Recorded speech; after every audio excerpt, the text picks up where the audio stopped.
Hi everyone, welcome back to my YouTube channel. और आज इस वीडियो में हम देखने वाले हैं कि कैसे हम DHCP की कॉन्फ़िगरेशन को एक्सपोर्ट कर सकते हैं और एक नए सर्वर को DHCP सर्वर बना सकते हैं। तो इस वीडियो का मेन मतलब आपको दिखाने का ये है कि हम क्या करेंगे। हमारी जैसे कि सिस्टम एडमिनिस्ट्रेशन की सीरीज चल रही है अभी राइट नाउ, राइट। तो उसके अंदर आप देखोगे भी मेरा जो डोमेन कंट्रोलर है ना, वो ऑलरेडी एक्सपायर हो चुका है। तो मैंने सोचा कि क्यों ना, वो एक्सपायर हो चुका है तो इसी टाइम ये बढ़िया मौका है कि आपको मैं डोमेन कंट्रोलर को मूव कैसे किया जाता है। मतलब कि आपको मान लो, टेक एन एग्जांपल, आप किसी कंपनी में जाते हो, उस कंपनी के अंदर पुराना कोई डोमेन कंट्रोलर चल रहा है, मतलब विंडोज सर्वर 2008 R2 चल रहा है।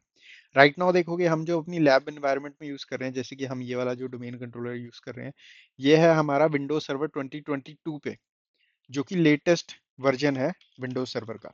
बट कंपनीज के अंदर अभी भी आज के टाइम पे आप किसी कंपनी के अंदर जाओगे तो देखोगे वहां पे आपका जो सर्वर है वो पुराना ही होता है। बहुत कंपनीज में पुराना ही यूज किया जा रहा है। अब उसके बहुत रीजन हो सकते हैं। पहला रीजन ये होता है कि भी डोमेन कंट्रोलर को माइग्रेट करना, मतलब कि मूव करना डोमेन कंट्रोलर को, एक डिफिकल्ट टास्क हो जाता है। ठीक है, बहुत रिस्की टास्क भी होता है कई बार, क्योंकि आपके बहुत ज़्यादा चांसेस होते हैं कि भी नेटवर्क में कोई चीज़ ब्रेक हो जाएगी, या आपके एप्लीकेशंस काम करना बंद कर सकते हैं, या कोई भी रीज़न हो सकता है। तो इसी कारण लोग क्या करते हैं, बचते हैं इस चीज़ से, एडमिन्स बचते हैं कि भाई हमने नहीं करना ये, छोड़ दो जैसे सब कुछ चल रहा है। ठीक है, बट ये बेस्ट प्रैक्टिस नहीं है। बेस्ट प्रैक्टिस क्यों नहीं है? क्योंकि अब राइट नाउ हम यहाँ पे विंडोज सर्वर 2022 पे हैं। अब हमको पता है ये लेटेस्ट वर्जन है, तो हमको ये श्योरिटी है कि भी माइक्रोसॉफ्ट जो है पीरियोडिकली या फिर डेली बेसिस पे या फिर मंथली बेसिस पे हमको अपडेट्स देगा, सिक्योरिटी अपडेट्स देगा। अगर मान लो कोई वल्नरेबिलिटी आती है इस सर्वर पे, इस वर्जन पे, तो माइक्रोसॉफ्ट हमको एक उसको फिक्स करने के लिए अपडेट देगा। बट अगर आपके पास विंडोज सर्वर 2008 R2 है, या 2012 R2 है, या फिर 2012 वाला विंडोज सर्वर है, या पुराने वाले हैं, उस सिनेरियो में माइक्रोसॉफ्ट उनको डिसकंटिन्यू कर देता है। माइक्रोसॉफ्ट बोल देता है कि भाई मैं तो इसके रिगार्डिंग कोई अपडेट नहीं दूंगा। अगर फ्यूचर में कोई वल्नरेबिलिटी आती है तो वो आपकी प्रॉब्लम है, मैंने आपको बोला है कि भाई आप इसको अपग्रेड कर सकते हो नई वर्जन पे। ठीक है, तो ये एक बहुत इंपॉर्टेंट चीज है कि भी आपको अप टू डेट रखना है अपने एनवायरनमेंट को। तो अब यहाँ पे देखोगे हमारा जो DHCP सर्वर, हमारा जो डोमेन कंट्रोलर है, ये वाला सर्वर, राइट। तो ये वीडियो बनाने का एक मकसद ये है कि भाई आपको पता भी चल जाएगा कि कैसे बेस्ट प्रैक्टिसेस फॉलो करके मूव किया जाता है एक डोमेन कंट्रोलर को नए डोमेन कंट्रोलर पे बनाया जाता है। ठीक है, सेकंड, आपको किन किन चीज़ों का ध्यान रखना है। ठीक है, अब राइट नाउ ये वीडियो बनाने का एक मकसद ये था कि यहाँ पे आप नीचे देखोगे तो ये मेरा जो सर्वर है एक्सपायर हो चुका है। तो जब भी आपकी विंडोज़ की फ्री मशीन जो एक्सपायर हो जाती है ना, मतलब सर्वर की जो फ्री मशीन एक्सपायर हो जाती है, तो वो एवरी 1 आवर बाद रीस्टार्ट हो जाती है। तो अगर मैं इसको 1 घंटे के लिए ऐसे छोड़ दूंगा तो ये ऑटोमेटिकली रीस्टार्ट हो जाएगी। तो मैंने सोचा क्यों ना इसको फिक्स भी कर लेते हैं, और फिक्स करने का ये तरीका है कि भी इसको माइग्रेट कर देंगे। ठीक है, और इसी तरीके से मैं आपको बता भी दूंगा कैसे करना है। तो सबसे पहले, अब अगर आप रियल वर्ल्ड में जाओगे, मान लो आप किसी छोटे स्मॉल बिजनेस या मीडियम साइज बिजनेस की कंपनी में काम करते हो, जिसमें एम्प्लॉयज ज़्यादा नहीं है, 100 150 एम्प्लॉयज हैं, ठीक है, या फिर 50 60 एम्प्लॉयज हैं। उस सिनेरियो में आप देखोगे उनके पास बहुत ज़्यादा सर्वर नहीं होते। उनके पास कुछ ऐसा इंफ्रास्ट्रक्चर होता है जैसा हमारे पास दिख रहा है। जैसे कि उनके पास एक डोमेन कंट्रोलर होगा यहाँ पे। ठीक है, उसी तरीके से यहाँ पे एक फाइल सर्वर होगा उनके पास, जैसे कि हमारे पास फाइल सर्वर है।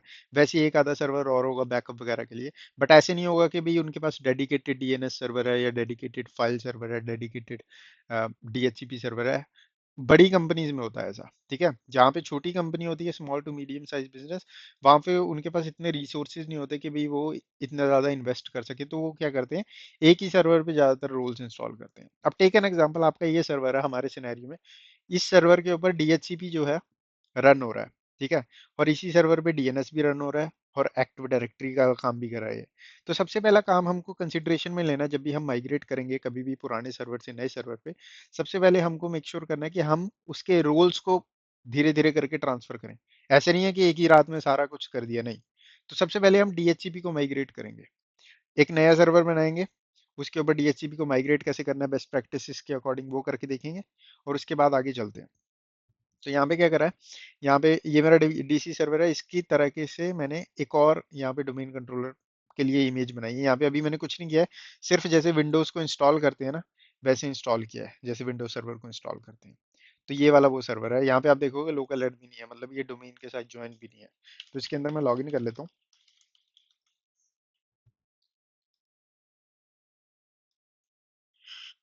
तो यहाँ पे लॉगिन हो गया हूँ। अब यहाँ पे अगर मैं लोकल सर्वर के अंदर जाऊँ, तो पहले मैं आपको नाम दिखा देता हूँ। मैंने कुछ नहीं किया, मैंने इसका नाम बदला बस, DC01 रख दिया। हमारे पूरे पुराने सर्वर का नाम था DC1। अब मेक श्योर करें आप नाम सेम ना रखें, ठीक है। नाम सेम रखोगे तो DNS रिकॉर्ड्स में दिक्कत आ जाएगी, हमको वो नहीं चाहिए। तो यहाँ पे हमारे कंप्यूटर का नाम थोड़ा सा डिफरेंट है। पुराने वाले सर्वर का नाम था DC-1, इसका नाम है DC-01। इसको क्या करूंगा, सबसे पहले काम है मेरा, इसको एक आईपी एड्रेस देना। अब यहाँ पे राइट नाउ इसको आईपी एड्रेस मिला हुआ है DHCP से, इसको हम एक स्टैटिक आईपी एड्रेस देंगे। ठीक है, तो इस पे क्लिक करूंगा मैं यहाँ पे, और यहाँ पे डबल क्लिक करूंगा, प्रॉपर्टीज के अंदर जाऊंगा, और यहाँ पे अब राइट नाउ जब बाय डिफॉल्ट आप ऑटोमेटिकली सर्वर को इंस्टॉल करते हो ना, तो यहाँ पे ये जो वाला ऑप्शन है ना IPv6 वाला, ये भी ऐसे चेकड होता है। तो इसको अनचेक कर देना, मेक श्योर करें आप इसको अनचेक कर दें। अब अनचेक करने का रीजन क्या है? अब अनचेक रीजन करने का रीजन ये है कि अगर आप IPv6 यूज नहीं करते इन्वायरमेंट में, आपके इन्वायरमेंट में कोई IPv6 का DHCP सर्वर नहीं है डेडिकेटेड, तो मेक श्योर आप इसको अनचेक कर दें। इसका रीजन ये है क्योंकि man in the middle attack perform किया जा सकता है अगर आपके एनवायरनमेंट में IPv6 का DHCP सर्वर नहीं है और IPv6 अनेबल्ड है। ठीक है, तो ये एक चीज है जिसका ध्यान रखना होता है।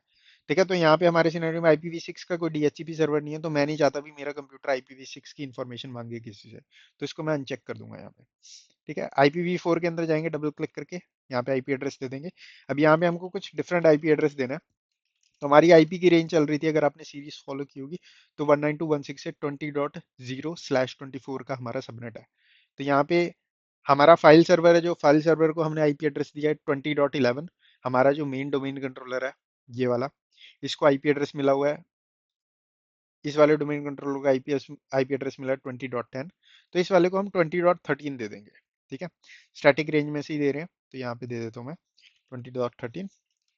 और हमारे पास इंटरनेट कनेक्शन नहीं है इन मशीन्स पे, तो डिफॉल्ट गेटवे का इतना कोई जरूरत नहीं है, तो यहाँ पे but just for get an idea कि भाई डिफॉल्ट गेटवे भी देना होता है, यहाँ पे ऐसे एज इट इज दे देते हैं कुछ भी। ठीक है, DNS सर्वर के अंदर मेक श्योर करें आप DC1 का आईपी एड्रेस दें, जो कि करंट DNS सर्वर है आपके एनवायरनमेंट में, और यहाँ पे कर देंगे ओके, कर देंगे ओके, ओके, क्लोज। ठीक है, इतना काम हो गया हमारा। इसको आप रिफ्रेश करोगे यहाँ से, तो यहाँ पे आपका आईपी एड्रेस चेंज हो जाएगा। अब यहाँ पे इसको डोमेन के साथ ज्वाइन करा लेते हैं। तो डोमेन के साथ ज्वाइन कराने का सिंपल, यहाँ पे आप क्लिक करोगे वर्क ग्रुप पे, चेंज पे क्लिक करोगे, डोमेन नेम पे यहाँ पे आपका जो भी डोमेन नेम है, और यहाँ पे एडमिन, जो डोमेन एडमिन का इंफॉर्मेशन है वो डालनी है यहाँ पे। ठीक है, लोकल एडमिन नहीं चलेगा इस जगह।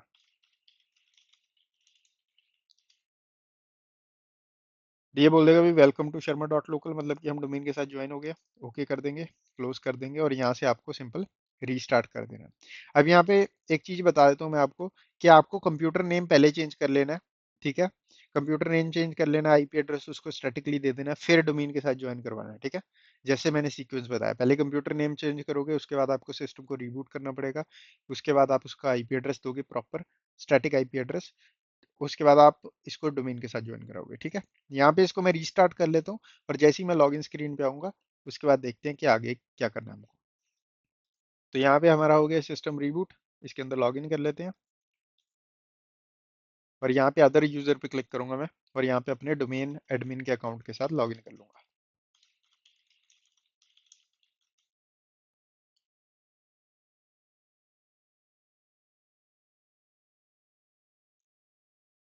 और यहाँ पे आप देखोगे भाई हमारा सर्वर जो है, ये सिंपली डोमेन के साथ ज्वाइन हो चुका है। अब इसके ऊपर क्या करना है हमको, इसके ऊपर हमको DHCP का रोल इंस्टॉल करना है। राइट नाउ इसके ऊपर कोई भी रोल इंस्टॉल नहीं है। ठीक है, ये सिंपल एक विंडोज का सर्वर है जो कि ज्वाइन किया गया है डोमेन के साथ, और कुछ भी नहीं है इसके ऊपर स्पेशल।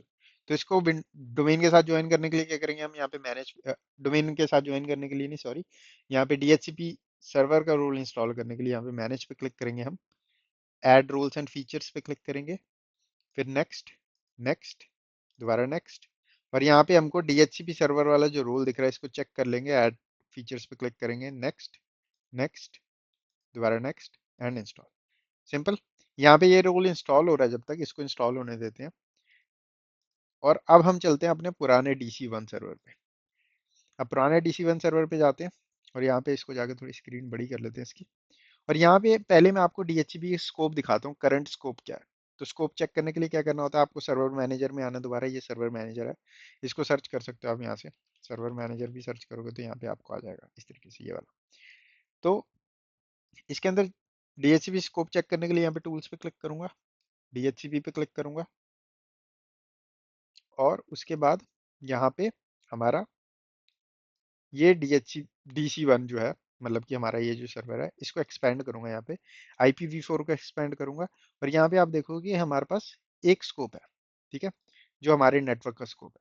और यहाँ पे ये सारी इंफॉर्मेशन बताता है कि भाई इस स्कोप के अंदर हमारी एड्रेस पूल क्या है, किस पूल से आईपी एड्रेस दिए जा रहे हैं।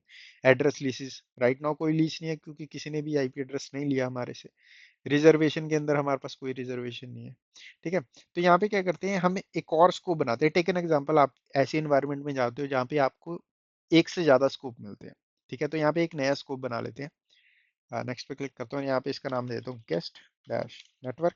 अब ये मैं नया स्कोप बना रहा हूँ ताकि आपको मैं दिखा सकूँ भी, जब इंपोर्ट एक्सपोर्ट करेंगे तो सब कुछ एक्सपोर्ट करके इंपोर्ट कर दिया जाता है, ठीक है। ऐसे नहीं है कि भी कुछ मिस हो जाएगा, नहीं। तो यहाँ पे नया स्कोप कुछ भी रैंडम दे देते हैं, 30.50 की रेंज से। आ, और सबनेट जो भी देना चाहते हो, क्योंकि टेस्टिंग है तो कोई इतना बड़ा इशू है नहीं यहाँ पे। और ऑप्शंस भी कॉन्फ़िगर कर लेते हैं, 30.1। अब ये रैंडम दे रहा हूँ मैं, ठीक है। इसमें कोई ज़्यादा सोचने वाली बात नहीं है भाई क्या ऑप्शंस दिए मैंने, ठीक है। Finish। तो यहाँ पे हमारे पास दो स्कोप आ गए। अब कई बार क्या होता है, आपके पास रिजर्वेशंस भी होती हैं, जैसे कि यहाँ पे ना स्टैटिक रिजर्वेशन भी बनाई जाती है। तो एक नई रिजर्वेशन भी बना लेते हैं, न्यू रिजर्वेशन। इसका नाम रख देते हैं गेस्ट वन। अब स्टैटिक रिजर्वेशन होती है, मान लो आपके एनवायरनमेंट में कोई प्रिंटर है, ठीक है। अब आप नहीं चाहते आपके प्रिंटर का आईपी एड्रेस रोज बदल जाए, या हर 8 दिन बाद उसका DHCP लीज एक्सपायर हो जाए और एक नया आईपी एड्रेस मिल जाए। तो उस सिनेरियो में आप स्टैटिक रिजर्वेशन दे देते हो, मतलब कि DHCP सर्वर को बता देते हो कि भाई ये वाला आईपी एड्रेस किसी और को असाइन नहीं करना, ठीक है। अब इस सिनेरियो में क्या होता है, कि इस सिनेरियो में होता है कि भाई, अब मान लो अब प्रिंटर के सिनेरियो में होता है भाई, प्रिंटर जैसे ही आप प्लग इन करते हो, प्रिंटर बाय डिफॉल्ट ऐसे सेटअप होता है, मैन्युफैक्चरर ऐसे बना के देता है आपको, कंपनी वाला जिसने बनाया प्रिंटर, कि भाई जैसे ही वो नेटवर्क पे आएगा वो ऑटोमेटिकली आईपी एड्रेस मांगेगा। जैसे हमारे कंप्यूटर्स होते हैं, कंप्यूटर जैसे ही नेटवर्क पे आते हैं आईपी एड्रेस मांगते हैं। DHCP सर्वर क्या करता है, अपने पूल में से निकाल के एक आईपी एड्रेस दे देता है। अब प्रिंटर्स के सिनेरियो में आपको स्टैटिक आईपी एड्रेस अगर देना है उसको, तो वो यूजली आप क्या करते हो, आप इस, जो कि बहुत कंपनीज में ऐसे किया जाता है, बहुत में नहीं भी किया जाता, तो इट डिपेंड्स, राइट। कि भाई आप इस एड्रेस रेंज से बाहर निकाल के कोई मैनुअल आईपी एड्रेस दो उनको। या फिर सेकंड तरीका होता है कि भाई आप प्रिंटर को आईपी एड्रेस इस रेंज से दिलवा दो, मान लो उसको आईपी एड्रेस मिल गया 50, ठीक है। 20 वाली रेंज में नहीं, मान लो 30 वाली रेंज के सबनेट के अंदर प्रिंटर को आईपी एड्रेस मिला, और उसको आईपी एड्रेस मिल गया 192.168.30.50। अब 30.50 DHCP की रेंज में आता है, मतलब DHCP ने उसको आईपी एड्रेस दिया है। मान लो उसको आपने रिजर्व करना है, कि भाई ये वाला आईपी एड्रेस इस लीज में रिजर्व हो जाए और किसी को ना दिया जाए। तो आप रिजर्वेशन में आके एक नई रिजर्वेशन बना सकते हो, और यहाँ पे कह सकते हो इस तरीके से, प्रिंटर आईपी कुछ इस तरीके से। और यहाँ पे बता सकते हो भाई ये 50 वाला जो आईपी एड्रेस है, ये इसको दिया हुआ है। उसके बाद मैक एड्रेस देना होता है, तो मैक एड्रेस, अब हमारे पास प्रिंटर तो है नहीं, तो यहाँ पे मैं कोई भी ऐसी मैक एड्रेस उठा लेता हूँ, इसी कंप्यूटर को उठा लेता हूँ। तो यहाँ पे ये मैक एड्रेस होता है, ये जो फिजिकल एड्रेस होता है ना, ये मैक एड्रेस होता है। तो यहाँ पे इस तरीके से देते हैं। तो एज्यूम कर लो ये प्रिंटर का मैक एड्रेस है, ठीक है। उसके बाद प्रिंटर का नाम, रिजर्वेशन का नाम दे दिया आपने, और ये आईपी एड्रेस उसको लीज से मिला हुआ था, हमने उसको रिजर्व करना था, तो ये दे दिया। उसके बाद यहाँ पे DHCP का ऑप्शन चूज कर लूंगा, या फिर बोथ सपोर्ट करता है तो दोनों, इनके बारे में पढ़ सकते हो क्या होता है, ऐड कर देते हैं, क्लोज। और यहाँ पे आप देखोगे, यहाँ पे प्रिंटर की एक रिजर्वेशन बनी हुई है। तो अब ये जो .50 का आईपी एड्रेस है, हालांकि .50 का आईपी एड्रेस जो है एड्रेस पूल के अंदर, वो पूल के अंदर आता है, मतलब कि DHCP को अथॉरिटी है कि 50 का आईपी एड्रेस भी है किसी को दे सकता है। बट हमने यहाँ पे रिजर्व कर दिया इसको। हमने कहा भाई तू दे सकता है, बट मैंने तेरे को बोला कि देना नहीं है किसी को, ये प्रिंटर के लिए ही रिजर्व्ड है, तो इसलिए हम रिजर्वेशन बनाते हैं, ठीक है। तो अब यहाँ पे क्या होगा, हम जब इसको एक्सपोर्ट करेंगे ना पूरी डीएचसीपी की कॉन्फ़िगरेशन को, तो हम क्या एक्सपेक्ट करते हैं कि ये स्कोप की सारी इंफॉर्मेशन, ये जो इसके अंदर एड्रेस पूल है, ये इंफॉर्मेशन चली जाए, एड्रेस लीसेस की इंफॉर्मेशन चली जाए, ठीक है, रिजर्वेशन चली जाए, स्कोप ऑप्शन, ये सारी इंफॉर्मेशन ऑटोमेटिकली नए सर्वर पे प्रेजेंट मिले हमको। तो ये चीज हम करते हैं, ठीक है। तो इसको करने का बहुत इजी तरीका है। आपको क्या करना है, आपको कमांड प्रॉम्प्ट ओपन करना है एज एडमिनिस्ट्रेटर। तो राइट क्लिक करूंगा, रन एज एडमिनिस्ट्रेटर, यस। और यहाँ पे हमको कमांड रन करनी है, तो यहाँ पे इसका साइज बड़ा कर देते हैं थोड़ा।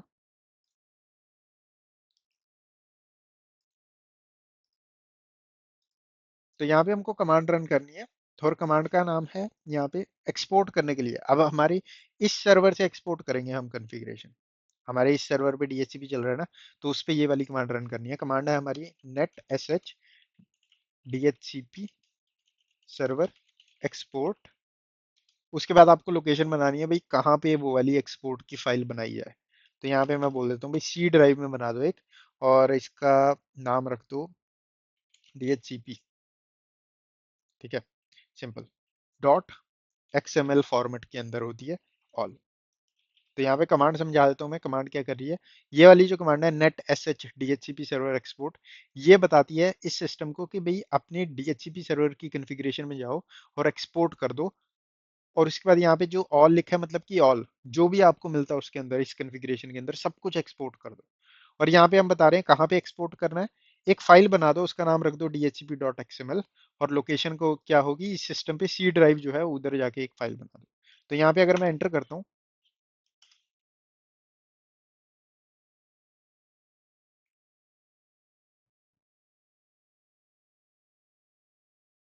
तो यहाँ पे कमांड कंप्लीटेड सक्सेसफुली।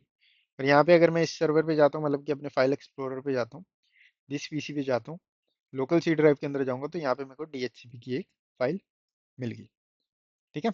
अब यहाँ पे क्या करूंगा, तो ये इस तरीके से, तो यहाँ पे क्या करूंगा, यहाँ पे एक शेयर्ड फोल्डर बना देता हूँ। शेयर्ड फोल्डर इसलिए बना रहा हूँ ताकि, क्योंकि ये वाली फाइल हमको चाहिए उस सिस्टम पे जिस पे हम इंपोर्ट करने वाले हैं, वहां पे जैसे हमने यहाँ पे एक्सपोर्ट की कमांड रन की है, वहां पे हम इंपोर्ट की कमांड रन करेंगे। तो उसके लिए यहाँ पे मेरे को ये वाली फाइल जो है, ये फाइल उस सिस्टम पे चाहिए या उस सिस्टम पे एक्सेसिबल हो। तो यहाँ पे एक शेयर्ड फोल्डर बना लेता हूँ मैं, बेसिक सा, बाद में हम इसको डिलीट कर देंगे। तो मैंने बताया हुआ है शेयर्ड फोल्डर कैसे बनाया जाता है। सिंपल एक फोल्डर बनाया, प्रॉपर्टीज में गए, शेयरिंग के अंदर जाएंगे, एडवांस शेयरिंग के अंदर जाएंगे, और शेयर कर देंगे इस फोल्डर को। परमिशन, क्योंकि हम डिलीट कर देंगे तो ज़्यादा भी परमिशन का कोई हमको सेटअप करने की जरूरत नहीं है, हम एज राइट नाउ डिलीट कर देंगे एक बार ये काम होने के बाद। सिक्योरिटी के अंदर कुछ नहीं करना, हम नहीं बनाया, हम इसी अकाउंट के साथ एक्सेस करेंगे। तो यहाँ पे ये जो फाइल है इसको मूव कर दूंगा इस फोल्डर के अंदर, कंटिन्यू, और शेयर फोल्डर के अंदर हमारी फाइल आ गई, सिंपल। अब अपने चलते हैं नए सर्वर पे। तो नए सर्वर पे आ गए हैं यहाँ, और नए सर्वर पे आप देखोगे यहाँ पे हमारा जो है इंस्टॉलेशन कंप्लीट हो गया। यहाँ पे आपको ऑप्शन दिखेगा कंप्लीट डीएचसीपी कॉन्फ़िगरेशन, इस पे क्लिक करना है सिंपल। और यहाँ पे आपको क्लिक करना है नेक्स्ट पे। और यहाँ पे आपको ये बोलेगा भाई किस क्रेडेंशियल के साथ आप इसको ऑथराइज करना चाहते हो, इस सर्वर को ऑथराइज करना जरूरी है। ऑथराइज का मतलब होता है कि ये वाला सर्वर रिस्पॉन्सिबिलिटी लेता है कि भी मैं इस डोमेन के अंदर आईपी एड्रेस प्रोवाइड कर सकता हूँ, ठीक है। और ये रिस्पॉन्सिबिलिटी आप किसी अकाउंट के थ्रू देते हो, तो यहाँ पे ये अकाउंट आप यूज कर रहे हो, ठीक है। अब बेस्ट प्रैक्टिस हमेशा क्या होती है, बेस्ट प्रैक्टिस हमेशा ये होती है कि भाई आप सेम ही अकाउंट हर चीज के लिए यूज ना करें। तो यहाँ पे आपको, अगर आप जाओगे पीछे इस सीरीज के अंदर ही, तो इस सीरीज के अंदर ही आपको वीडियोस मिलेंगे जहाँ पे हमने बेस्ट प्रैक्टिसेस जो है डिस्कस की थी, और हमने ये भी प्रिंसिपल ऑफ लीस्ट प्रिविलेज का भी डिस्कशन किया था। तो उस सिनेरियो में आप देखोगे कि भाई मैंने ये चीज बताई हुई है आपको कि कोई सर्विस के लिए आप कोई अकाउंट यूज कर रहे हो, तो वो अकाउंट का सिर्फ उतना ही काम हो जितना उसको चाहिए। ऐसे नहीं कि फुल एडमिन दे दिया, नहीं, ठीक है। तो आप उसके अकॉर्डिंग रियल वर्ल्ड में सेटअप करोगे। फॉर नाउ हम इसको एज इट इज छोड़ देते हैं ताकि वीडियो ज्यादा कॉम्प्लिकेटेड और लंबी ना हो, ठीक है। तो यहाँ पे सिंपल इसको कमिट कर देता हूँ मैं, क्लोज कर देता हूँ, और इसको भी क्लोज कर देता हूँ। अब यहाँ पे अगर मैं डीएचसीपी सर्वर को टूल्स में जाके डीएचसीपी पे क्लिक करूंगा, तो यहाँ पे मेरा डीएचसीपी सर्वर मैनेजर ओपन हो जाएगा। और यहाँ पे हम मेक श्योर कर लेंगे हमारा सर्वर ऑथराइज है कि नहीं। अगर आपको यहाँ पे ग्रीन चेक दिख रहा है, मतलब कि हमारा सर्वर ऑथराइज हो चुका है। डबल चेक करने के लिए आपको यहाँ पे राइट क्लिक करना, और यहाँ पे अगर अनऑथराइज लिखा है, मतलब कि हमारा सर्वर ऑथराइज्ड है। अगर यहाँ पे ऑथराइज लिखा होता तो ये मतलब कि सर्वर अनऑथराइज, तो उल्टा है, ठीक है। तो यहाँ पे हमारा सर्वर ऑथराइज्ड है, और IPv4 के अंदर देखोगे तो यहाँ पे अभी हमारे पास कुछ भी नहीं है, खाली दिखा रहा है। अब इसके अंदर इंपोर्ट करना है हमको। तो इंपोर्ट करने के लिए सबसे पहले तो आपको याद होगा हमने शेयर्ड फोल्डर बनाया अभी अभी, राइट। तो यहाँ पे फाइल एक्सप्लोरर में जाऊंगा, इसको मिनिमाइज कर देते हैं, और यहाँ पे जाके अपने DC1 को, क्योंकि उस पे शेयर्ड फोल्डर है तो उसको एक्सेस कर लेते हैं इस तरीके से। और यहाँ पे हमारा ये वाला शेयर फोल्डर है, यहाँ पे हमारी ये DXCP वाली जो XML फाइल है इसको कट कर लेता हूँ यहाँ से, और यहाँ पे सिंपल पेस्ट कर देता हूँ, कंटिन्यू। तो हमारी फाइल यहाँ पे आ गई। अब यहाँ पे सेम कमांड प्रॉम्प्ट ओपन करूंगा, राइट क्लिक करूंगा, रन करूंगा एज एडमिनिस्ट्रेटर, और यहाँ पे मैं कमांड डालूंगा नेट। तो इसका साइज बड़ा कर लेते हैं थोड़ा दोबारा।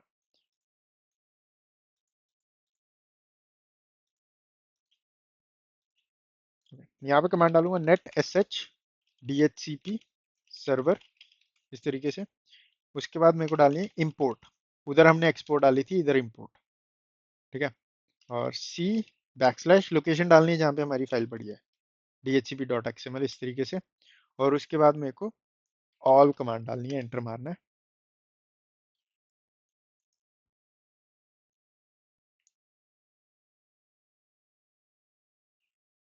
और यहाँ पे कमांड सक्सेसफुल हो चुकी है, ठीक है। अब यहाँ पे अगर मैं DHCP के अंदर दोबारा जाऊँ, इसको रिफ्रेश करूँ, तो अभी देखो यहाँ पे कुछ भी नहीं दिखा रहा।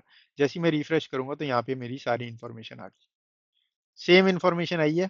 अगर मैं जैसे कि हमारा गेस्ट वाला जो स्कोप था, तो इसको अगर एक्सपेंड करता हूँ तो एड्रेस पूल के अंदर देखोगे तो same address pool. Address laissez के अंदर हमारे पास प्रिंटर की जो लीज बनाई थी हमने वो भी दिख रही है, रिजर्वेशन की लीज बनाई है वो भी दिख रही है।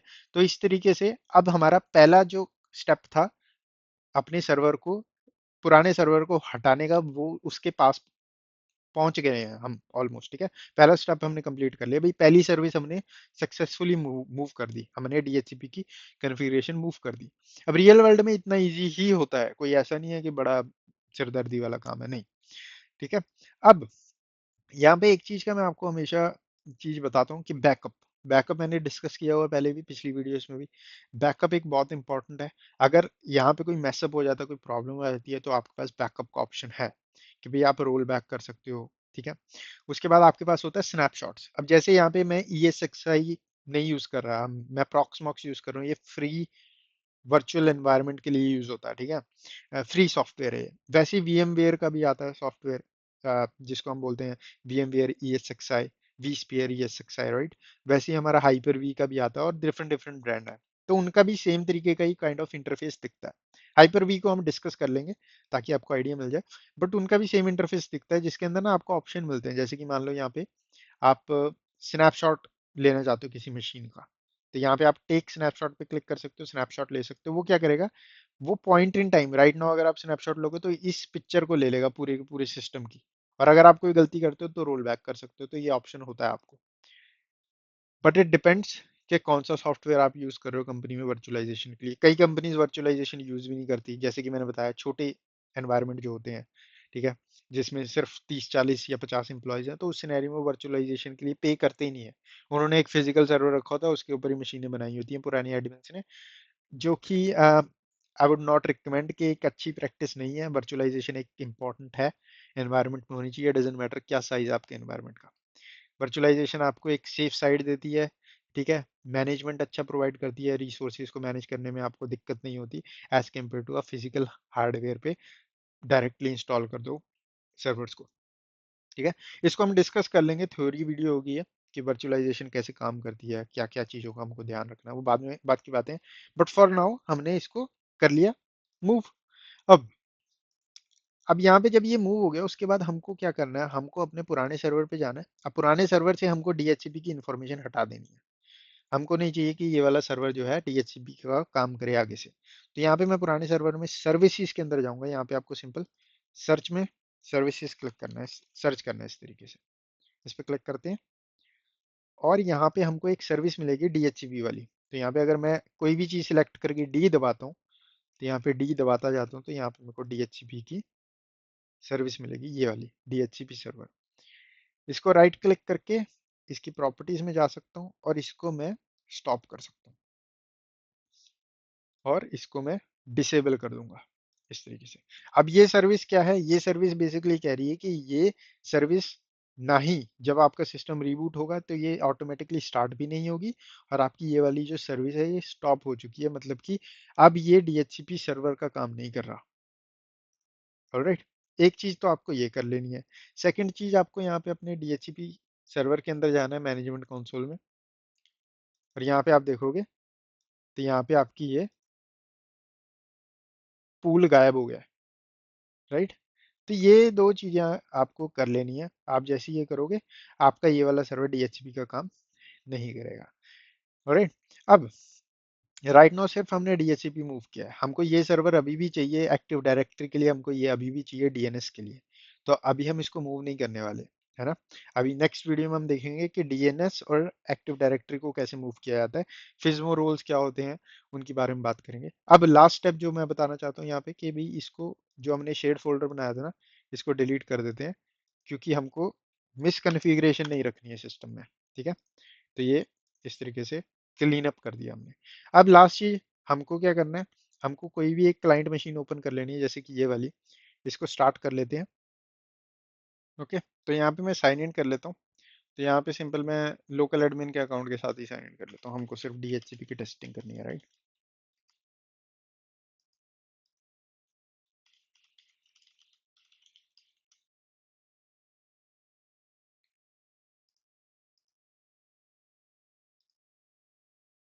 और यहाँ पे अगर मैं कंट्रोल पैनल के अंदर जाऊँ, तो मेरे को याद है मैं इसको इंटरनेट से कनेक्ट करवा के भी टेस्टिंग कर रहा था, तो आई बिलीव इसके ऊपर दो इंटरनेट अडेप्टर है, तो एक हमको डिसेबल करना पड़ेगा।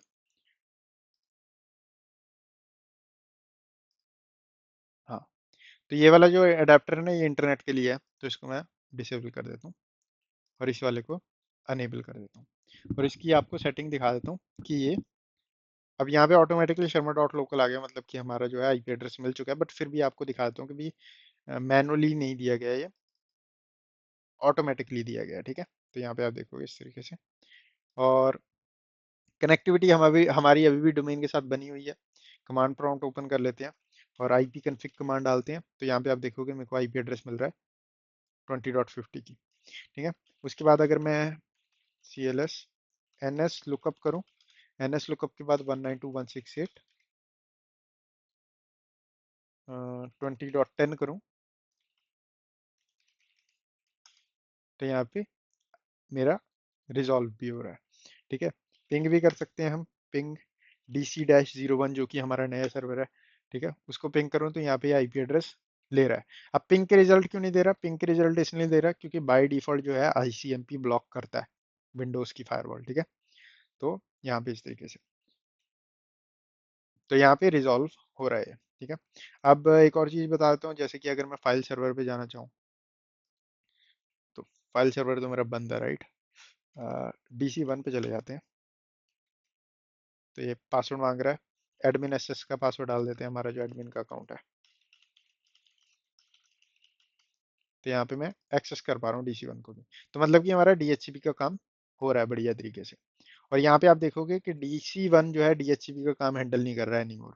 DC-1 के अंदर अगर मैं जाऊँ, जो कि हमारा पुराना सर्वर था, डीएचसीपी के अंदर जाऊँ, डिस्क क्लीनअप नहीं, कैंसिल, टूल्स, डीएचसीपी, और यहाँ पे अभी देखोगे तो कुछ भी नहीं है। बट अगर मैं DC-01 के अंदर जाऊँ और इसको एक्सपेंड करूँ, और यहाँ पे हमारा एड्रेस लिस्ट के अंदर आ जाऊँ, तो यहाँ पे क्लाइंट जो है आ गया। तो मतलब कि हमारा डीसी सर्वर जो है नए वाला डीएचसीपी का काम प्रॉपरली कर रहा है। तो इस तरीके से आप टेस्टिंग कर सकते हो, और इस तरीके से आप import and export and import कर सकते हो अपनी डीएचसीपी सर्वर को। तो इस वीडियो में हमने ये देखा, और सेम स्टेप फॉलो होंगे। ऐसा नहीं है कि भी आपका जो है विंडोज अगर सर्वर 2008 R2 चल रहा है, 2012 R2 चल रहा है, तो कुछ स्पेशल करना उसमें, ये हमने विंडोज 2022 पे किया नहीं। स्टेप सेम है, कमांड प्रॉम्प्ट के थ्रू आपको सेम कमांड रन करनी है जो हमने कमांड्स रन की, दैट्स इट। ठीक है, लास्ट चीज, आपको ये वाली जो कन्फिग फाइल है ये डिलीट कर देनी है। हमको सिस्टम पे कोई भी फाइल ऐसे छोड़नी नहीं है जिससे हमारी इंफॉर्मेशन लीक हो। ऑलराइट, तो मेक श्योर आप क्लीन अप करें साथ साथ। तो इस वीडियो में बस इतना ही। वीडियो को लाइक करें, चैनल को सब्सक्राइब करें। मैं मिलता हूँ आपको नेक्स्ट वीडियो में।